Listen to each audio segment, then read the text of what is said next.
No fears, no chains. Invites you to live a life of emotional abundance. Written by Vanessa Pisuto. Narrated by Belinda Sainsbury. Good morning, dear friends. Today, December 23rd, our devotion is entitled Sugar and Salt. Our scripture reading is taken from John chapter 17 and verse 15.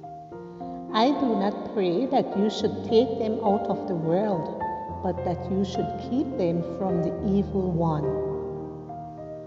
One of my neighbors prepares the most delicious homemade jams and preserves. He has a garden with a great variety of vegetables and fruits. Thus, everything he prepares is organic and natural. A few days ago, I went to visit him and he gave me a jar of blueberry jam, made of course with blueberries from his garden. I brought home the jar of violet elixir with a huge smile and a lot of anticipation. A few days later, I took a slice of bread with seeds in it and opened the jar. Plop!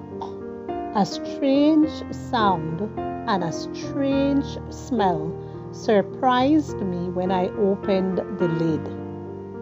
I took the jar to my nose and sniffed it a little.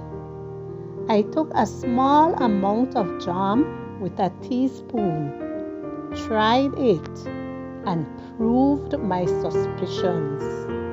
It had fermented. When homemade jams don't have enough sugar, they ferment. Unfortunately, I had to throw it away. During the Sermon on the Mount, Jesus said, "You are the salt of the earth." Matthew 5:13. In Jesus' time, salt, among other things, were used to preserve meat. Both salt and sugar act as dehydrators. Bacteria that spoil food need moisture to develop and mature. Therefore, if we add enough sugar or salt, we significantly reduce the risk of pathogen formation. However, no matter how good the quality of salt or sugar, if they remain in the salt shaker or sugar bowl, they will never change the food. Sometimes we must misunderstand Christ's warnings. If the salt loses its flavor, how shall it be seasoned?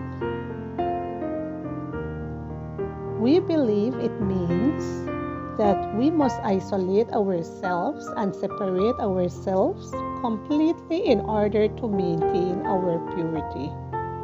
However, if the salt is not mixed with the food, it does not give its taste.